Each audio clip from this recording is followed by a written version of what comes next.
Bismillahirrahmanirrahim. Ayo bawa harta ke surga. Dukung pembangunan sekolah Islam Mufid dengan donasi ke rekening atas nama Yayasan Muflih untuk Islam dan Dakwah. Bismillahirrahmanirrahim. Assalamualaikum warahmatullahi wabarakatuh.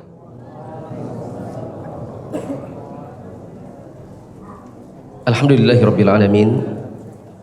Hamdan katsiran thayyiban mubarakan fihi kama yuhibbu rabbuna wa yarda. Asyhadu an la ilaha illallah wahdahu la syarikalah wa asyhadu anna Muhammadan abduhu wa rasuluhu la nabiyya ba'dah. Hadirin dan hadirat yang dirahmati Allah, kita bersyukur kepada Allah. Pada hari ini kita kembali melanjutkan kajian istiqomah, konsekuen dan konsisten dalam menetapi jalan ketaatan, yang ditulis oleh Ustadz Yazid bin Abdul Qadir Jawas rahimahullahu ta'ala. Selasa lalu kita masih panggil beliau Yazid bin Abdul Qadir Jawas hafizahullah.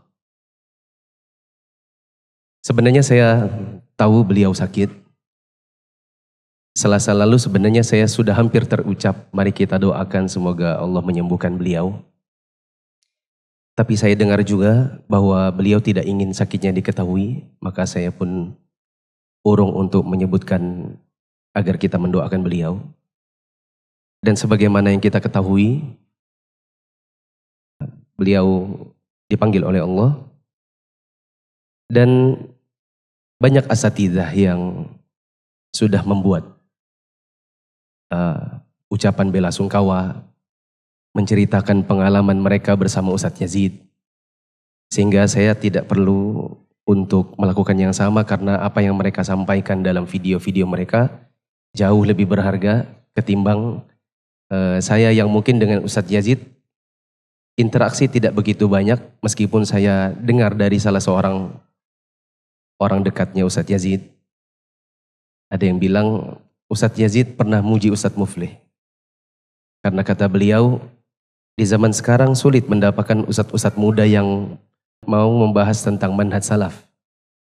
Karena mungkin tema tersebut nanti akan ada banyak musuhnya. Sedangkan tema rumah tangga, tema-tema umum mungkin banyak yang suka.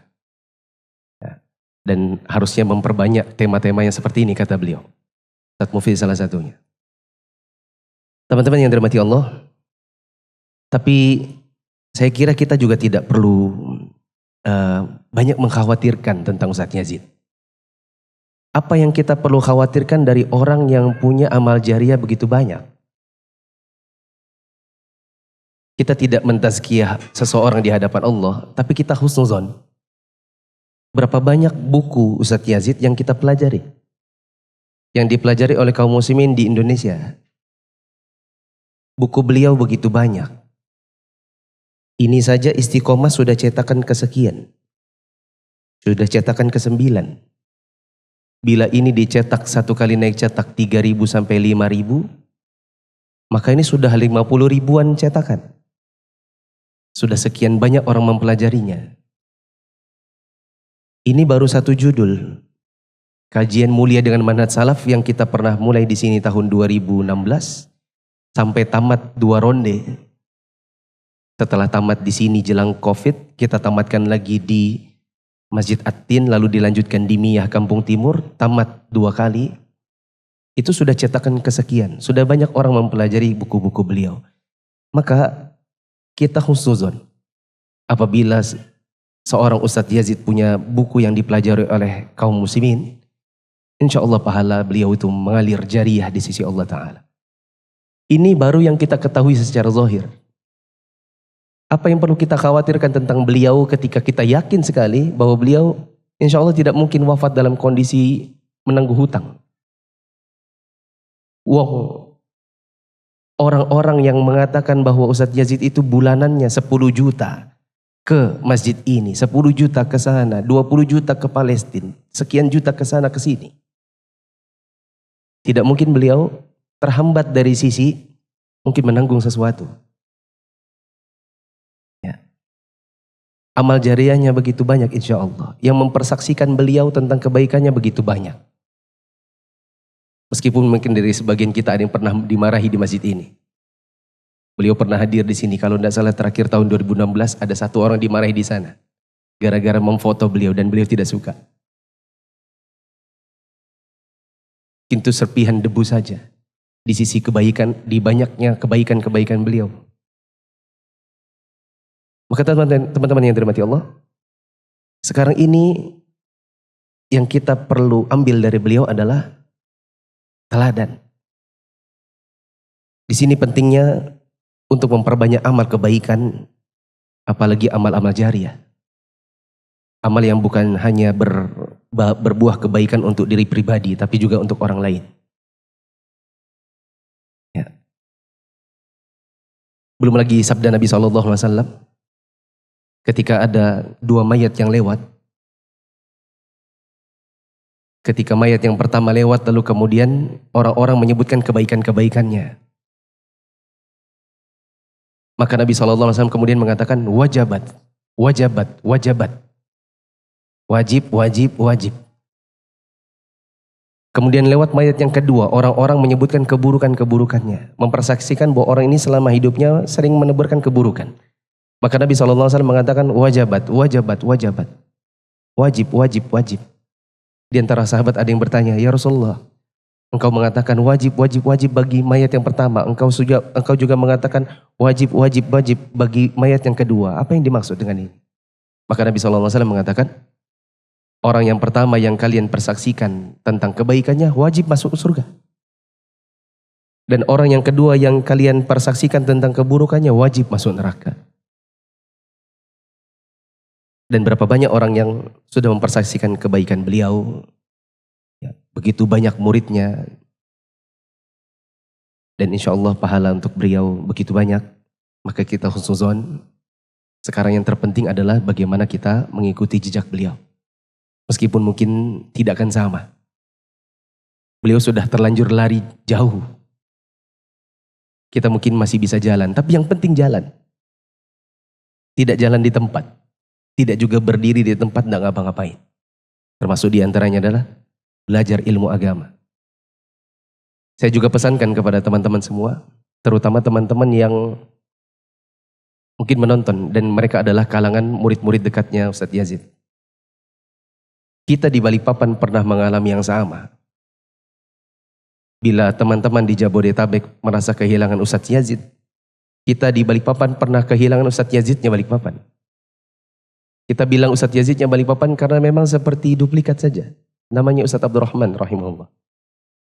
Bahasannya, kitab-kitabnya, kajian-kajiannya. Seperti duplikat saja. Kita bilang ini adalah Ustadz Yazidnya Balikpapan. Kita pernah kehilangan yang sama. Masalahnya adalah sebagian dari murid-murid Ustadz Yazid Balikpapan ini banyak yang berhenti belajar. Dengan berbagai alasan. Ketika mereka berhenti belajar, akhirnya guru kita yang sudah meninggalkan kita di sini, seperti ada sebagian dari jalur-jalur pahalanya yang stop, berhenti. Sementara dahulu beliau ketika masih hidup mengajarkan kita untuk terus belajar kepada siapapun, selama dia dari kalangan ahlu sunnah. Oleh karenanya, kepada setiap orang yang mengatakan kami murid Ustadz Yazid, kami adalah orang yang banyak istifad dari Ustadz Yazid. Yang menulis di kolom komentar seperti kehilangan ayah, seperti kehilangan guru besar, seperti kehilangan ulama, dan seterusnya. Maka tanggung jawab Anda adalah jangan sampai berhenti hanya di kolom komentar. Tanggung jawab kita untuk terus belajar. Supaya jalur-jalur pahala untuk guru-guru kita ini tidak berhenti.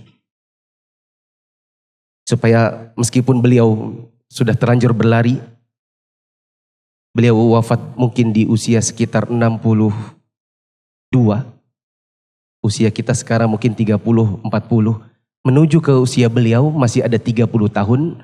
Yang 30 tahun ini mungkin cukup untuk belajar dan menghasilkan karya-karya yang sama. Yang penting jangan jalan di tempat. Apalagi tidak ngapa-ngapain. Ya. Masih ada kesempatan untuk mengejar. Beliau sudah berlari, tapi kita insya Allah masih bisa kejar. Karena sekarang beliau di depan sudah berhenti. Teman-teman yang dirahmati Allah, mari kita lanjutkan pembahasan yang ketiga dari buku beliau ini, yaitu tentang keutamaan istiqamah. Mari kita dengar membacakan halaman 23, silakan yang lain menyimak buku yang kita pelajari ini.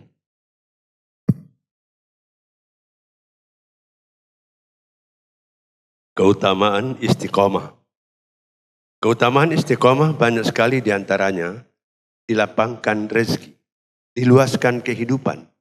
Para malaikat turun menghampiri, mereka memberikan rasa aman dari ketakutan dan memberikan kabar gembira. Diampuninya dosa-dosa dan dimasukkan ke surga. Istiqamah sebagai sebab lapangnya rezeki dan luasnya kehidupan di dunia. Allah Subhanahu wa taala berfirman, Wala awwa istaqamu 'ala tariqati la asqainahum ma'an ghadaqa. dan sekiranya mereka tetap berjalan lurus di atas jalan itu, yakni agama Islam, niscaya kami akan mencurahkan kepada mereka air yang cukup. Al-Jin ayat 16. Imam Al-Qurtubi rahimahullah berkata, maksudnya seandainya orang-orang kafir itu beriman, niscaya kami berikan mereka keluasan di dunia dan kami lapangkan rezeki untuk mereka.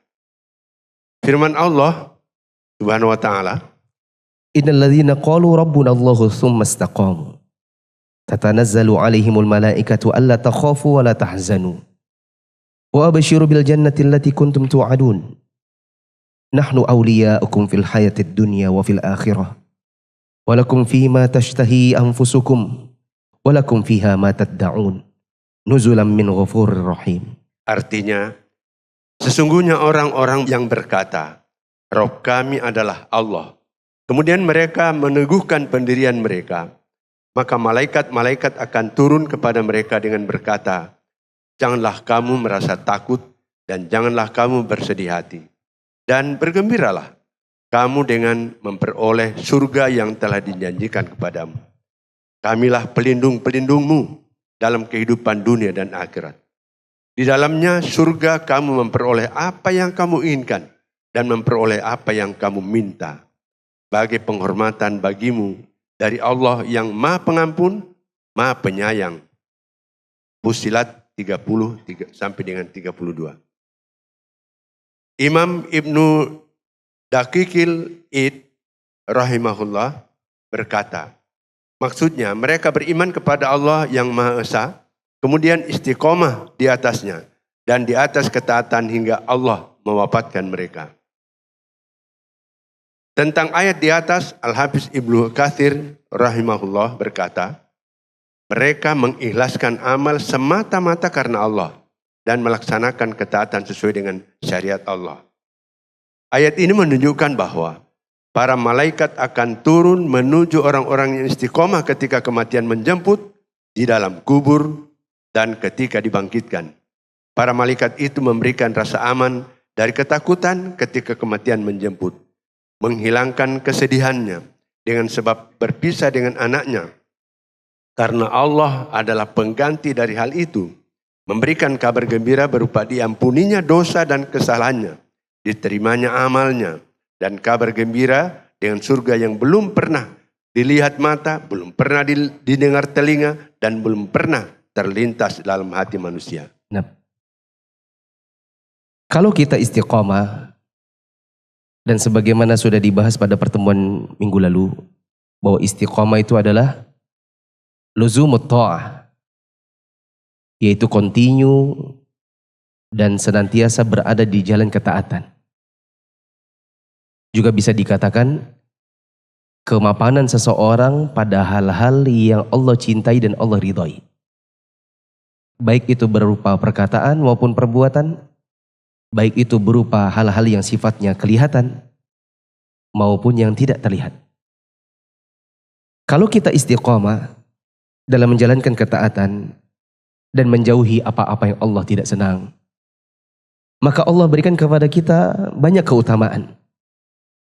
Disebutkan di sini, di antaranya adalah dilapangkan rezeki. Maka kalau ada orang berkata, saya rezekinya ini misalnya seret, Atau ada banyak hal-hal yang mungkin saya sudah usahakan tapi tidak kunjung dapat. Saya ingin seperti orang, saya ingin juga seperti yang lain. Dari sisi mereka punya harta, yang harta ini mereka gunakan untuk ibadah.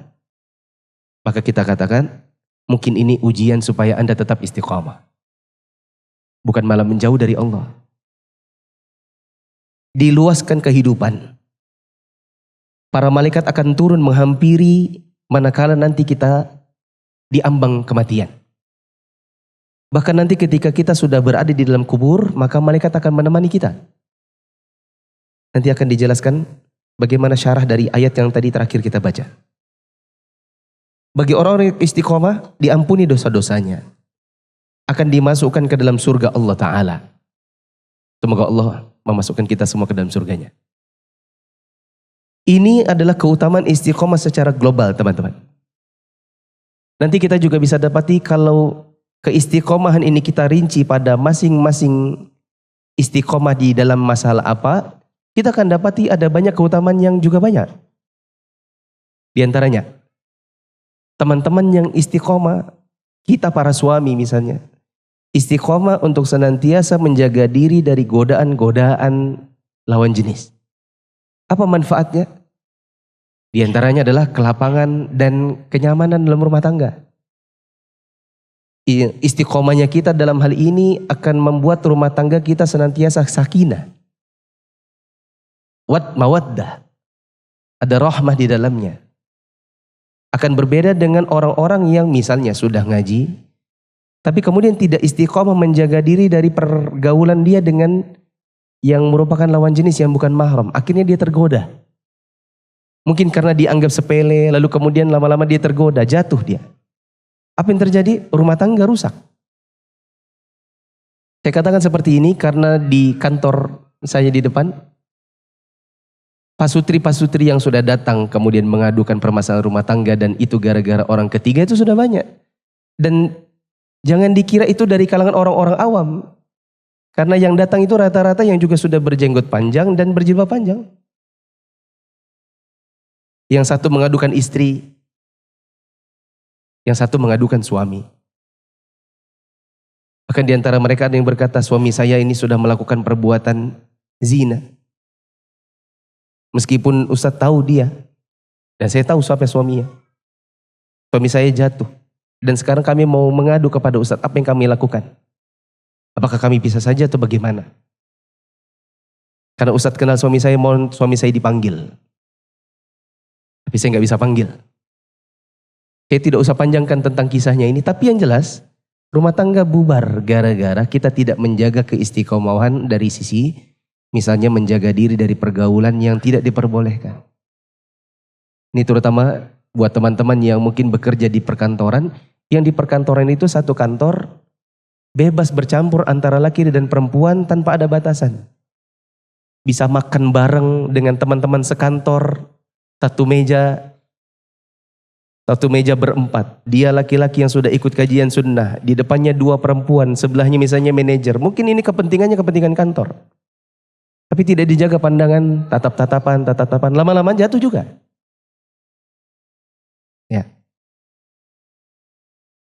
Ini salah satu di antaranya. Keistiqomahan kita dalam satu masalah itu bisa memberikan kepada kita keutamaan yang begitu banyak terkait dengan masalah tersebut. Ustadz Yazid ini, keistiqomahan beliau untuk menghabiskan waktunya, yang beliau itu suka bilang sama kita para ustadz. Ustadz itu harus baca satu hari 4 jam kitab ulama. Lalu kemudian beliau istiqomah, bukan hanya membaca, dituangkan dalam kitab-kitab.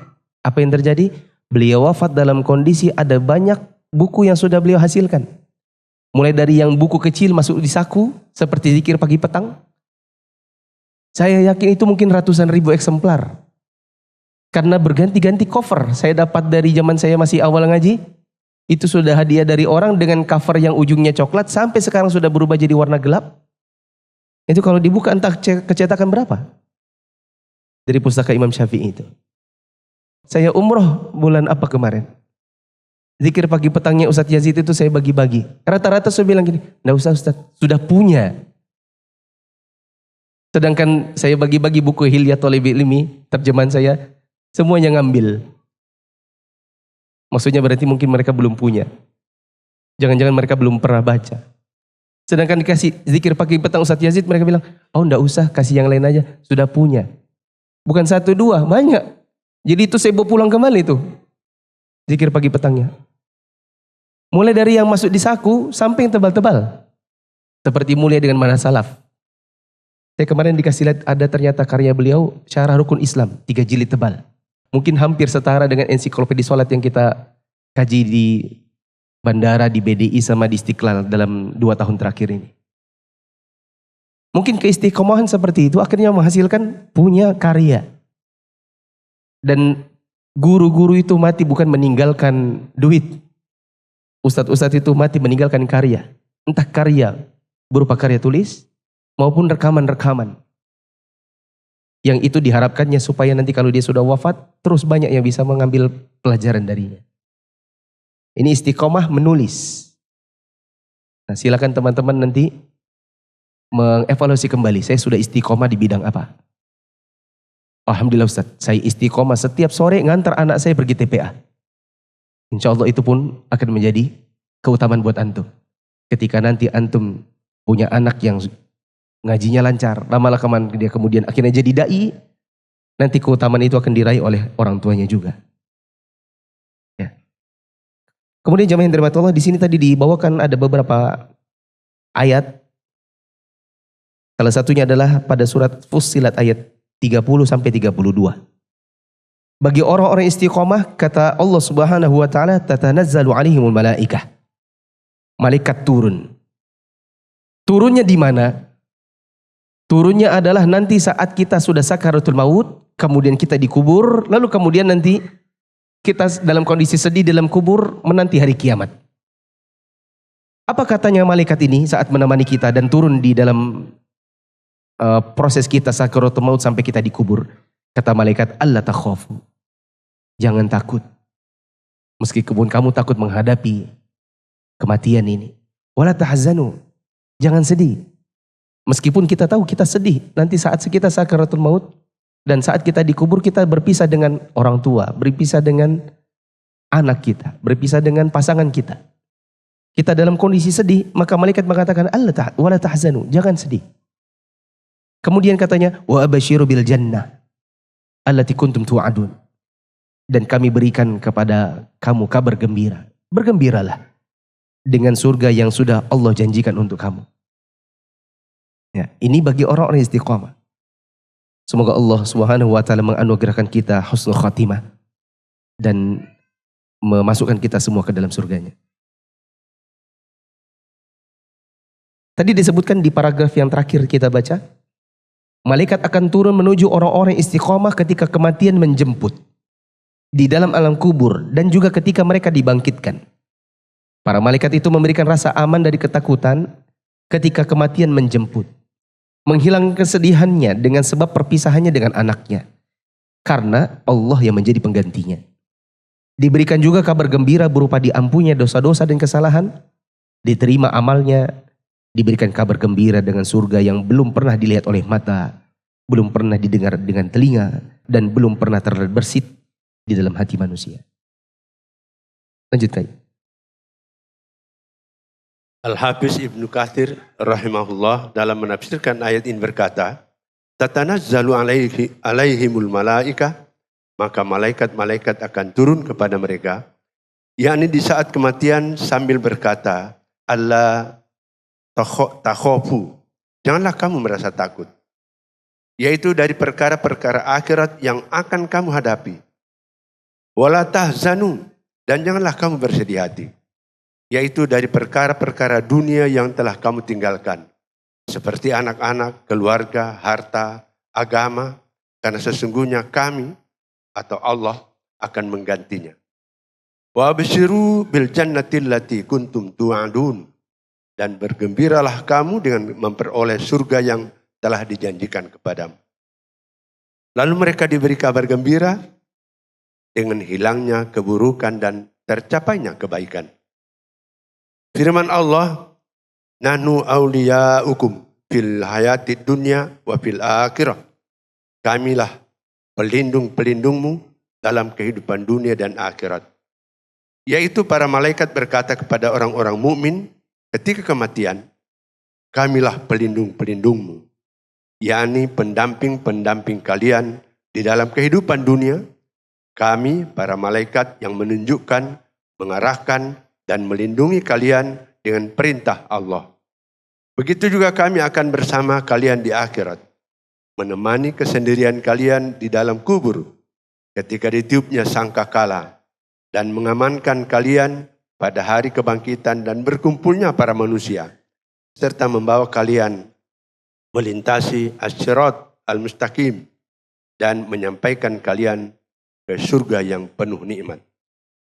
Firman Allah, walakum fiha ma nashtahi anfusukum. Di dalamnya kamu memperoleh apa yang kamu inginkan. Yaitu di dalam surga kalian akan memperoleh segala yang kalian pilih. Yang diinginkan oleh jiwa kalian dan disenangi oleh diri kalian. Walakum fiha ma tad'un. Dan memperoleh apa yang kamu minta. Yaitu apapun yang kalian minta akan kalian dapatkan dan tersedia di hadapan kalian. Bagaimana yang kalian inginkan. Dan firman Allah, nuzulam min ghafur rahim. Bagi penghormatan bagimu dari Allah yang maha pengampun dan penyayang. Yaitu hidangan, pemberian, dan kenikmatan dari Rabb yang maha pengampun atas dosa-dosa kalian. Maha mengasihi kalian serta maha lembut. Di mana dia, yakni Allah, mengampuni, memaafkan, menyayangi, dan mengasihi kalian. Rasulullah SAW bersabda, Man ahabba liqa Allahi ahabba Allahu liqa'ah. Wa man kariha liqa Allahi kariha Allahu liqa'ah. Qulna ya Rasulullah, kuluna nakrahul maut. Qal, laysa dhaka karahiyatal maut. Walakinnal mu'mina idha hudira ja'ahul bashir. Ja'ahul bashir min Allahi azza wa jal bima huwa sa'irun ilaihi. فليس شيء أحب إليه من أن يكون قد لقي الله عز وجل فأحب الله لقاءه وإن الفاجر أو الكافر إذا حضر جاءه بما هو صائر إليه من الشر أو ما يلقاه من الشر فكره لقاء الله وكره الله لقاءه. Barang siapa yang mencintai perjumpaan dengan Allah, niscaya Allah cinta untuk menjumpainya. Dan barang siapa yang membenci perjumpaan dengan Allah, niscaya Allah benci menjumpainya. Kami bertanya, ya Rasulullah, kami seluruhnya benci kepada kematian. Rasulullah SAW menjawab, bukan itu yang dimaksud benci kematian. Akan tetapi jika seorang mukmin berada dalam detik kematiannya, maka datanglah kabar gembira dari Allah Ta'ala tentang tempat kembali yang ditujunya. Maka tidak ada sesuatu pun yang lebih dicintai olehnya daripada menjumpai Allah Ta'ala. Maka Allah pun cinta menjumpainya. Dan sesungguhnya orang yang jahat atau kafir, jika berada dalam detik kematiannya, maka datanglah berita tentang tempat kembali yang dituju berupa keburukan atau apa yang akan dijumpainya berupa keburukan. Lalu ia benci perjumpaan dengan Allah. Maka Allah pun benci menjumpainya. Allah Subhanahu wa taala berfirman, "Qul innama ana basyarum mislukum yuha ilai annama ilahukum ilahu wahid fastaqimu ilaihi wastaghfiru." Katakanlah Muhammad, aku ini hanyalah seorang manusia seperti kamu yang diwahyukan kepadaku bahwa Tuhan kamu adalah Tuhan yang Maha Esa. Karena itu tetaplah kamu beribadah kepadanya dan mohonlah ampun kepadanya. Fussilat ayat 6. Allah Subhanahu wa taala juga berfirman, Innal ladzina qalu rabbunallah tsumma istaqamu fala khaufun 'alaihim wala hum yahzanun ulaika ashabul jannah khalidina fiha jazaa'an bima kanu ya'malun. Sesungguhnya orang-orang yang berkata, Tuhan kami adalah Allah. Kemudian mereka tetap istiqomah, tidak ada rasa khawatir pada mereka, dan mereka tidak pula bersedih hati. Mereka itulah para penghuni surga, kekal di dalamnya sebagai balasan atas apa yang telah mereka kerjakan. Al-Ahqaf 13 sampai dengan 14. Saya mau tambahkan mungkin 2 contoh. Contoh yang lain, misalnya kita istiqomah untuk belajar. Sehari, kalau kata Ustadz Yazid, sehari seseorang itu harus baca 4 jam. Meskipun itu mungkin agak berat juga. Ya, mungkin berat ya. Tapi kalau kita evaluasi teman-teman, misalnya kita sudah hampir tidur mulai jam 9 malam. Kan biasanya itu banyak scrolling, banyak media sosial dibuka, 1 jam, lumayan ya. Kalau seandainya yang dilakukan itu bukan baca medsos, tetapi yang dilakukan 1 jam itu baca buku para ulama, meskipun hanya terjemahan, dilakukan itu konsisten, mungkin kita akan dapat banyak ilmu. Dan bisa jadi bekal dakwah. Maka kita katakan juga kepada teman-teman, terutama santri-santri. Di sini kan juga banyak santri. Atau teman-teman yang masih dalam proses belajar. Kalau ingin berdakwah nanti mungkin 5 sampai 10 tahun ke depan, maka teman-teman harus konsisten untuk baca buku. Saya dulu waktu awal ngaji, sekitar tahun 2005-2006, karena memang waktu itu belum ada media sosial, handphone itu cuma ada 1 warna saja, 2 warna, yaitu warna tulisan dan warna lampunya. Kan itu dulu handphonenya. Karena kita tidak ada godaan demikian, warnet waktu itu juga mahal. Alhamdulillah tidak tergoda untuk main PS, tidak punya PS, tidak punya media sosial, orang main Friendster saya tidak tahu. Ya. Akhirnya, sejak mulai ngaji, kemana-mana buku dibawa. Tentu buku-buku yang mudah dibaca sendiri. Ada buku-buku saku, selesai dibaca 1, masuk ke perpustakaan, ambil yang lain lagi. Ya. Kalau sudah habis buku, tidak ada yang bisa dibaca, beli. Makanya dulu kita sangat senang dengan pameran buku. Entah kalau di Balikpapan ini sepertinya jarang. Bahkan mungkin tidak pernah ada. Berbeda kalau di Jogja, memang di sana mahasiswa banyak. Jadi kalau pameran buku, banyak yang suka. Nah sekarang ini mungkin sepertinya tidak ada juga. Kebanyakan sudah menjadi pameran gadget. Maka ini teman-teman yang dirahmati Allah, di antara keutamaan belajar. Kalau istiqomah, maka banyak hal yang bisa dijadikan sebagai amunisi untuk bisa berdakwah. Kebanyakan kita tidak bisa mendakwahi keluarga misalnya, salah satunya adalah karena kelemahan kita dari sisi ilmu. Teman-teman ini ikut kajian gitu ya. Kajian sana sini. Ustadz yang diikuti begitu banyak, buku yang dipelajari sudah begitu banyak. Tapi kadang-kadang ketika mau mendakwai orang tua, kakak, adik, ternyata nggak gampang. Kenapa demikian? Mungkin bisa jadi karena memang kelemahan kita dari sisi ilmu. Ketika kita ditanya tentang dalil, kadang-kadang nggak keluar dalilnya. Paling tidak disuruh tunjukkan mana bukunya. Kita nggak ngerti bukunya ada di mana, referensinya apa. Nah, kalau kita istiqomah untuk belajar, terutama juga baca buku, bukan cuma duduk di kajian, maka insya Allah akan lebih kuat ilmunya. Mari kita masuk dalam bab keempat, istiqomah hati. Karena istiqomah hati ini adalah yang paling pokok. Ini sharing-sharing sedikit tentang kesehatan.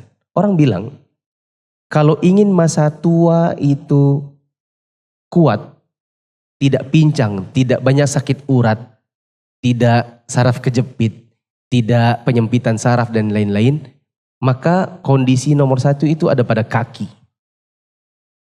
Karena kaki ini penopang. Meskipun berotot tangan, kalau kakinya sudah saraf kejepit, pincang-pincang. Akhirnya dibutuhkan tongkat untuk berjalan. Untuk istiqomah, meskipun kita istiqomah dari sisi misalnya istiqomah sedekah. Kalau hatinya tidak istiqomah, melenceng, jatuh ke dalam syirik misalnya, maka istiqomah dari sisi sedekah ini tidak ada manfaat. Makanya hati ini seperti panglima, seperti raja, lalu kemudian anggota tubuh itu seperti pasukannya. Karena dia inti, maka mungkin karena itulah penulis meletakkan dia pada keistiqomahan untuk dibahas yang pertama kali. Silakan, halaman 31. Istiqomah hati. Hati adalah anggota tubuh yang paling penting yang wajib dijaga dengan sungguh-sungguh oleh seorang hamba agar tetap istiqomah karena ia adalah raja bagi seluruh anggota tubuhnya. Jika ia istiqomah, maka seluruh anggota tubuhnya pun ikut istiqomah. Abu Hurairah radhiyallahu an berkata, Al-qalbu malikun wal a'dha'u junuduh. Fa idza taba al-maliku tabat junuduh. Wa idza khabuthal maliku khabuthat junuduh. hati ibarat raja, sedangkan anggota badan ibarat pasukannya. Apabila baik rajanya, maka baik pula pasukannya. Apabila buruk rajanya, maka buruk pula lah pasukannya. Imam Al-Hasan Al-Basri rahimahullah berkata, obatilah hatimu, sebab kebutuhan Allah terhadap hambanya terletak pada baiknya hati. Ada catatan kaki nomor 33. Perkataan Hasan Al-Basri, obatilah hatimu, sebab kebutuhan Allah terhadap hamba itu terletak pada hati. Maksudnya adalah, dijelaskan di sini, maksudnya adalah yang diinginkan dan dituntut oleh Allah dari hambanya itu adalah baiknya hati mereka. Sebab Allah Subhanahu wa Ta'ala tidak melihat kepada bentuk tubuh dan rupa kita. Yang Allah lihat adalah hati dan amalan kita. Sebagaimana Nabi SAW bersabda, Inna Allah azza wa jalla la yanzuru ila suwarikum wa la amwalikum, walakin yanzuru ila qulubikum wa a'malikum. Sesungguhnya Allah Subhanahu wa Ta'ala tidak melihat kepada bentuk rupa kalian. Dia tidak melihat siapa yang paling gagah, siapa yang paling cantik. Allah juga tidak lihat kepada siapa yang berharta. Maka yang Allah lihat itu bukan yang kaya. Yang Allah lihat adalah hati-hati kalian dan bagaimana amal-amal kalian. Hadits riwayat Muslim dan selainnya dari sahabat Abu Hurairah. Lanjutkan. Imam Ibnul Qayyim rahimahullah berkata, amalan hati adalah pokok, sedangkan amalan badan itu adalah penyerta dan penyempurna. Sesungguhnya niat itu laksana ruh, sedangkan amal itu laksana badan. Apabila ruh meninggalkan badan, maka ia akan mati. Maka mempelajari hukum-hukum hati lebih penting daripada mempelajari hukum-hukum badan. Al-Hafiz Ibnu Rajab rahimahullah berkata, asasnya istiqomah yaitu keistiqomahan hati di atas tauhid. Bagaimana yang ditafsirkan oleh Abu Bakar As-Siddiq dan selainnya dalam firman Allah Subhanahu wa Ta'ala, Innal ladzina qalu rabbuna Allah tsumma istaqamu. Sesungguhnya orang-orang yang berkata, Rabb kami adalah Allah, kemudian mereka meneguhkan pendirian mereka, bahwa mereka tidak menoleh kepada selain itu. Jadi, jika hati telah istiqomah di atas ma'rifatullah atau mengenal Allah, takut kepadanya, mengagungkannya, segan kepadanya, mencintainya, menginginkannya, berharap kepadanya, berdoa kepadanya, bertawakal kepadanya, dan berpaling dari selain dia, sungguh seluruh anggota badan akan istiqomah dengan taat kepadanya.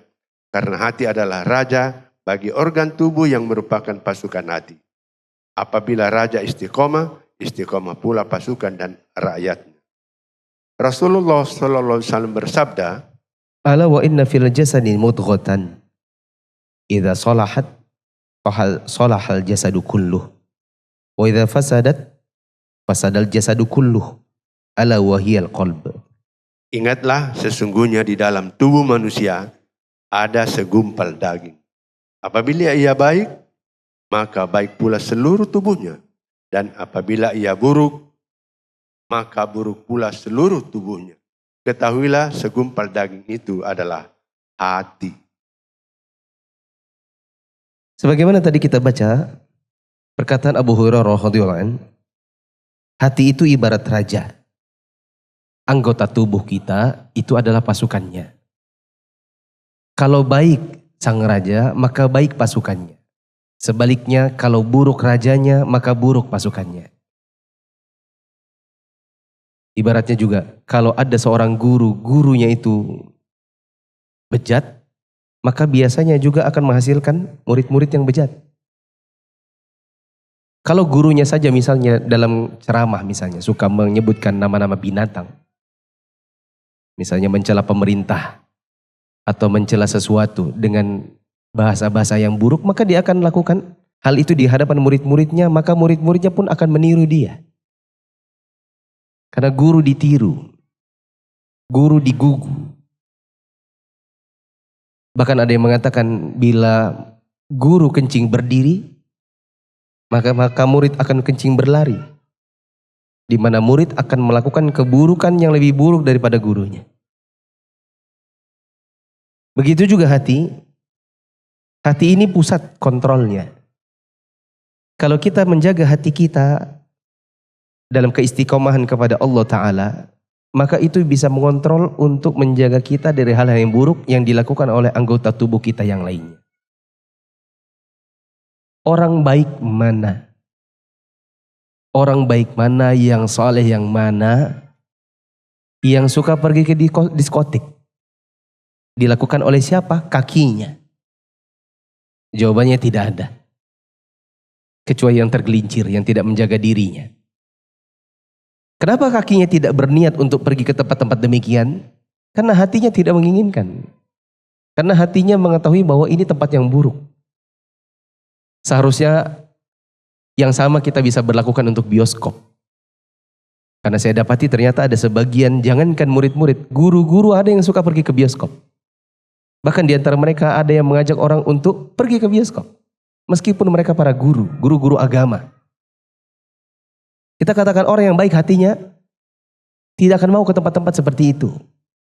Karena tempat-tempat seperti itu umumnya identik dengan keburukan-keburukan. Orang nonton bioskop ada yang terang-terang? Gak ada. Rata-rata orang nontonnya itu gelap-gelap. Apa yang ditonton? Yang di situ nanti ada laki dan perempuan, mereka beradegan ini dan itu. Kalau orang baik mereka tidak mau pergi ke sana, kakinya nggak tertarik. Kenapa? Hatinya memang tidak tertarik, hatinya bahkan menolak.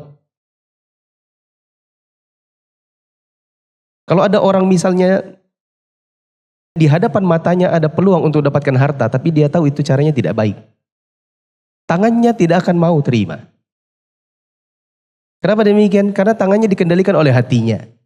Hatinya bilang, oh maaf ini saya tahu ini nggak bagus. Tangannya yang ada bukan begini, tapi begini. Oh maaf Pak, saya nggak bisa terima. Oh jangan, saya nggak bisa terima yang demikian. Karena hatinya yang kendalikan dirinya. Saya berapa kali ada cerita, waktu saya zaman masih PNS, setelah ada satu proyek selesai, maka datanglah PT atau CV saya tidak tahu pastinya yang jadi rekanan kami. Datang bagi-bagi amplop. Karena ada 2 ruangan, ruangan sebelah situ 2 orang sudah dapat semua. Masuk ke ruangan saya ada 4 orang. Saya orang terakhir. Dia datang dulu ke yang 1, 2, 3, pas yang keempat baru saya bilang, uang apa ini? Ini terima kasih Pak, dari bos kami. Saya bilang kembalikan. Tangan saya kendalikan itu amplop, kembalikan ke bosmu. Oh enggak apa-apa Pak. Tidak, ini kan uang suap. Oh enggak Pak, kami enggak nyuap. Ini tetap suap.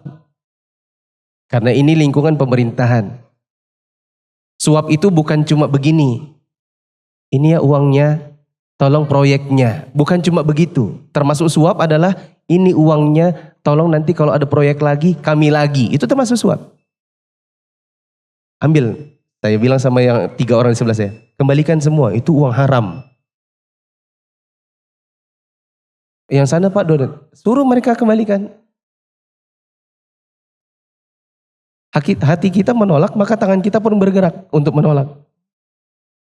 Coba kalau seandainya hati ini tidak dijaga, kita tahu itu tidak boleh, maka mungkin tangan akan mengambil. Uang semuanya ngambil, tinggal ngambil, masukkan ke kantong, bisa makan macam-macam. Insya Allah setelah azan kita akan bahas sedikit mungkin di luar tema tentang bagaimana cara jaga hati. Azan dulu.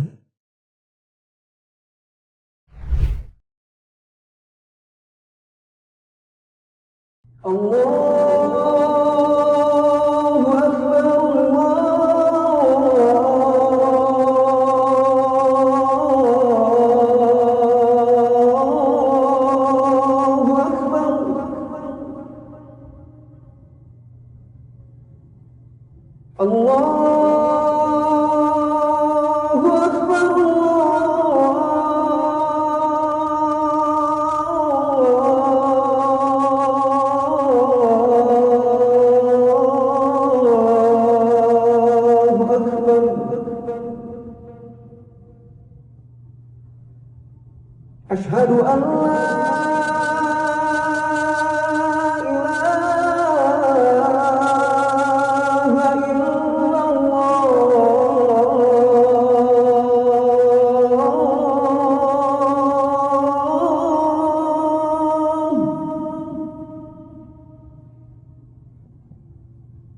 أشهد أن لا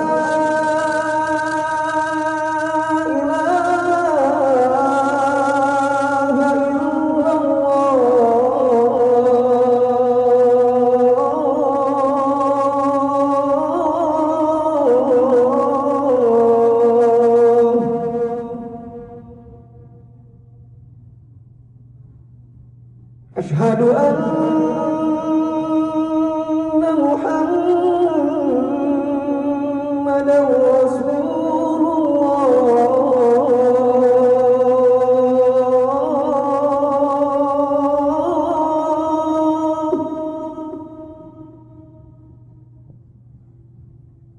أشهد أن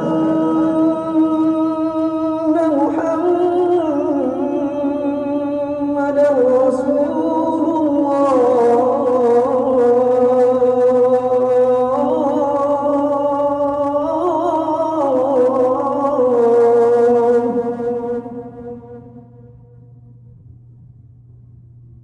حي على الصلاة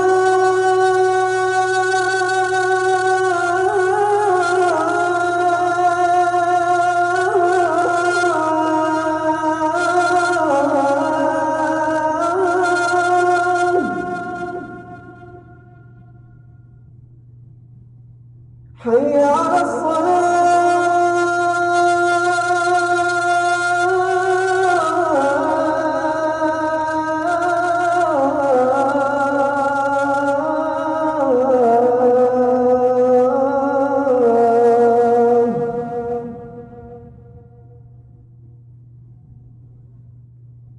حي على الفلاح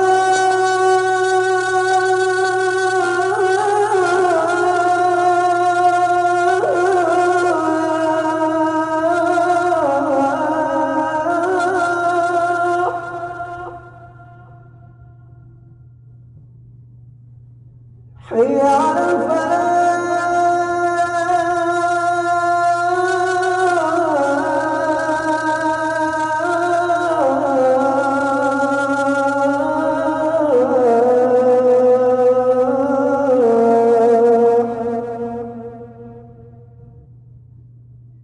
الله أكبر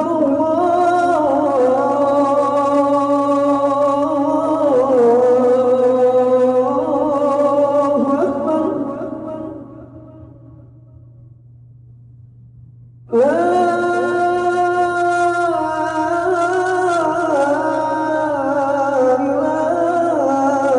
إلا الله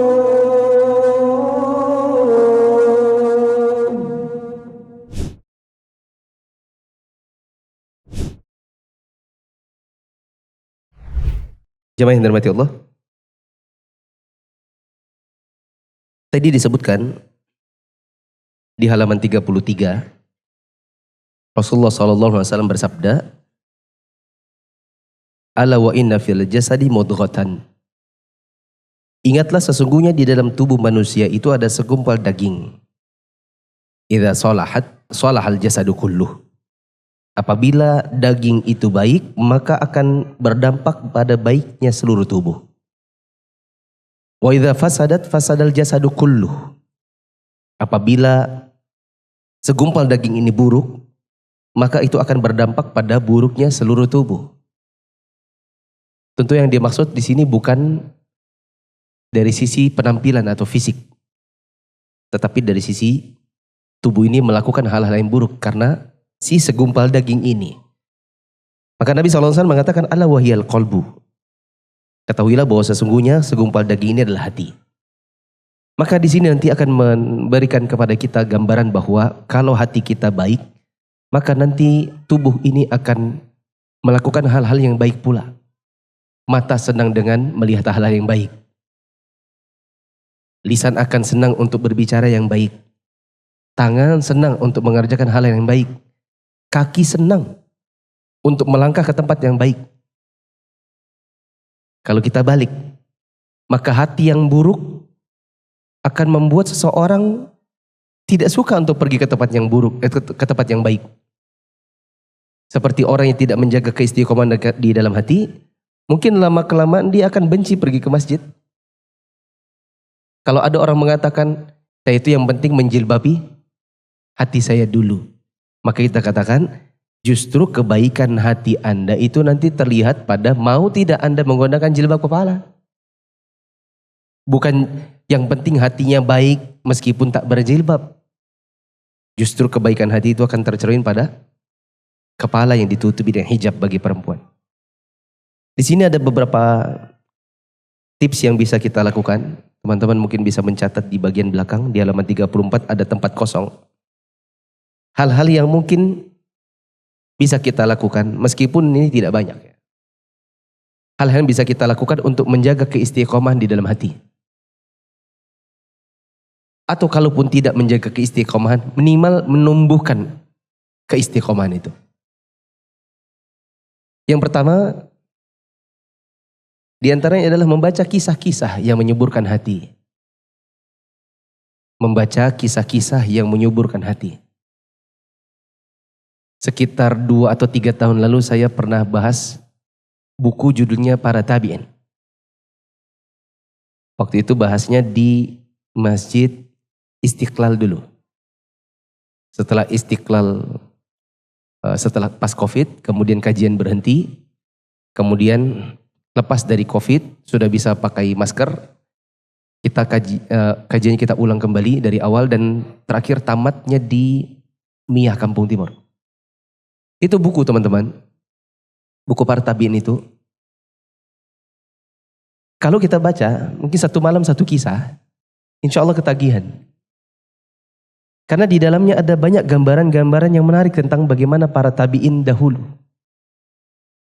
Kita mungkin tidak akan dapatkan yang sama dari kalangan orang-orang sufi. Orang-orang sufi, kalau kita belajar sama mereka, kita akan diajari hal-hal yang kita mungkin gak akan nyampe. Bagaimana yang diajarkan? Misalnya, ada yang berkata, dia pernah melihat ke atas langit, kemudian ternyata di atas ada Habib Fulan, ternyata dia melemparkan rantai ke bawah, lalu kemudian. Yang kita hanya sekedar bisa mendengarkan keutamaan orang-orang yang diklaim demikian. Adapun kita mencontoh nggak bisa. Berbeda dengan para tabi'in. Para tabi'in ini manusia biasa. Yang kita kalau baca kisah-kisah mereka, Masya Allah itu banyak menimbulkan inspirasi baru. Bukan cuma inspirasi, tapi juga bisa menumbuhkan keistiqomahan. Saya tidak ingat itu cerita yang keberapa. Namanya Amir Fulan. Saya pun jadi sudah lupa. Amir siapa namanya? Dia ini dalam satu perjalanan rombongan, dan kita jangan bayangkan seperti zaman sekarang orang perjalanan pakai pesawat, pakai kereta, pakai kapal. Mereka semua pakai binatang. Sampai di sebuah daerah yang di situ dekat hutan, mereka semua sudah kecapean.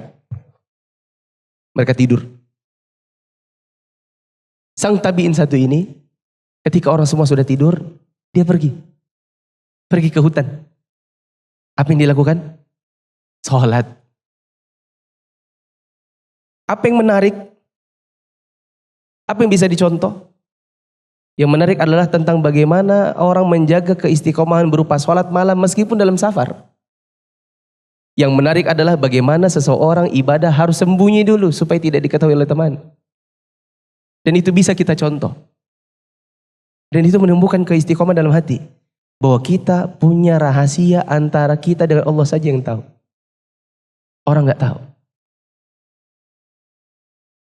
Kita punya rahasia apa dengan Allah?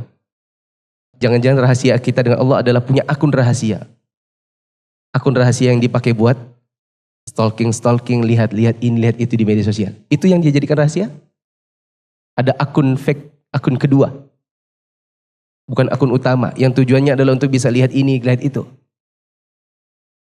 Mungkin itu rahasia pada sebagian orang. Adapun orang di zaman dahulu, rahasia mereka dengan Allah adalah amal mereka. Di buku Tabi'in itu juga ada kisah yang juga menarik, yaitu kisahnya Ali Zainal Abidin. Ali bin Husain bin Ali bin Abi Thalib, cicitnya Nabi. Bahwa dia ini punya kebiasaan suka membagikan makanan di kampung-kampungnya.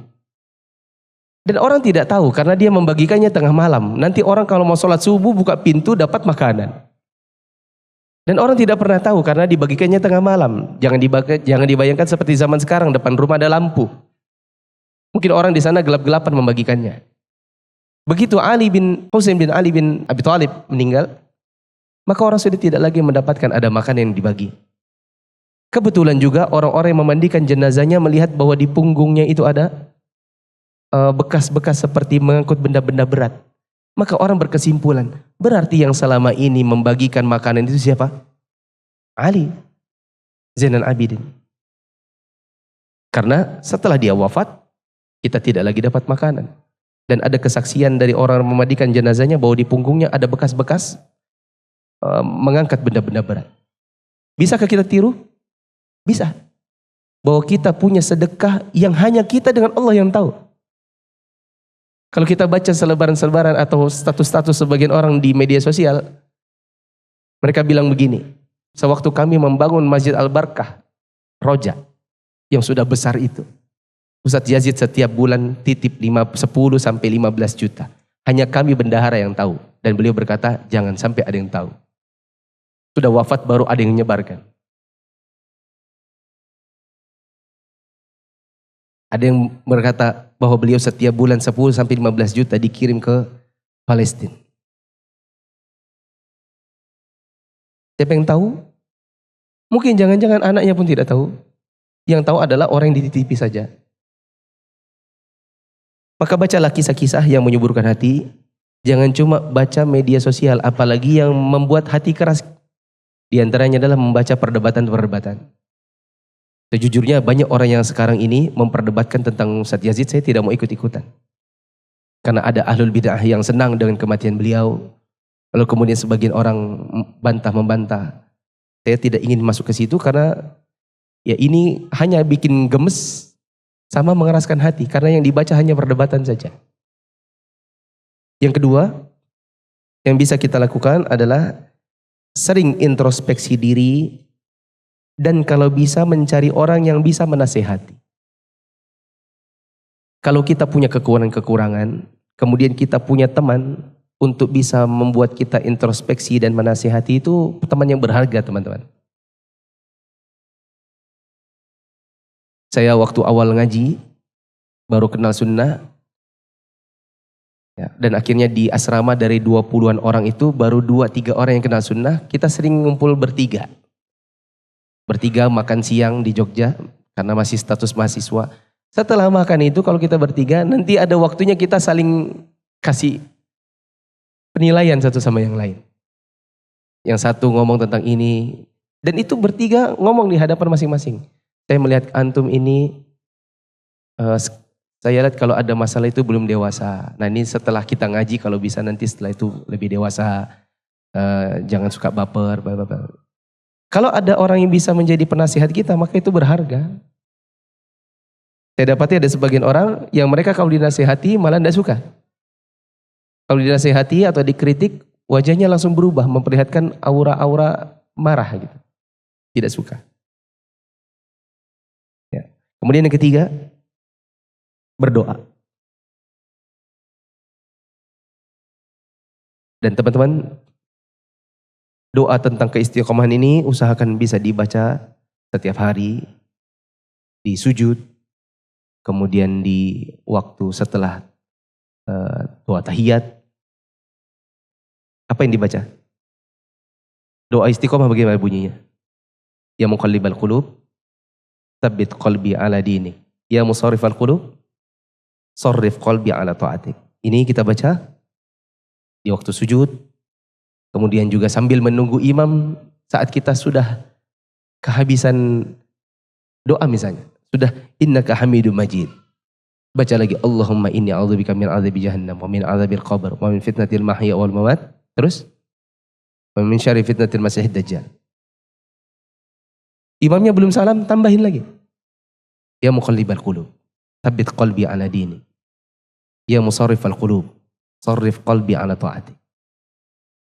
Diulang banyak-banyak. Supaya kita istiqomah dan bisa husnul khotimah. Terakhir, cara untuk menjaga keistiqomahan hati adalah bergaul dengan teman-teman yang bisa memberikan pengaruh positif terhadap hati. Supaya kita istiqomah hati kita ini sampai mati. Di antaranya adalah jaga circle pertemanan kita hanya berteman dengan orang-orang yang bisa memberikan pengaruh positif kepada hati kita. Jangan bergaul dan banyak melekat dalam circle yang justru memberikan pengaruh negatif kepada kita, kecuali kalau kita datang di situ bisa memberikan positif kepada mereka, bukan sebaliknya. Contohnya teman-teman di masjid, kemudian teman-teman di pengajian. Ya, dan ada teman-teman misalnya yang suka ngobrol, ngopi dan lain-lain. Hendaknya usahakan hanya sama teman-teman yang baik-baik saja. Kalau perlu futsal, bulu tangkis yang mungkin teman-teman mungkin ikuti, itu juga adalah kegiatan-kegiatan olahraga yang semoga bisa memberikan pengaruh positif. Kalau di situ masuk orang-orang yang sekiranya belum ngaji, usahakan agar kita bisa memberikan pengaruh kepada mereka, bukan sebaliknya. Ini pentingnya circle supaya kita ini terjaga dalam kebaikan. Orang mengatakan as-sahib sahib. Teman itu menarik ya. Imma kita ditariknya dalam keburukan, imma kita yang tarik dia dalam kebaikan. Wallahu a'lam bishawab. Mungkin ini saja yang bisa kita bahas pada kesempatan pada malam ini. Semoga Allah senantiasa menjaga keistiqomahan kita dalam beribadah, dalam belajar. Dan insyaallah kita akan lanjutkan pada pertemuan yang akan datang, istiqomah lisan. Subhanakallahumma wa bihamdika asyhadu an la ilaha illa anta astaghfiruka wa atubu ilaik. Assalamualaikum warahmatullahi wabarakatuh.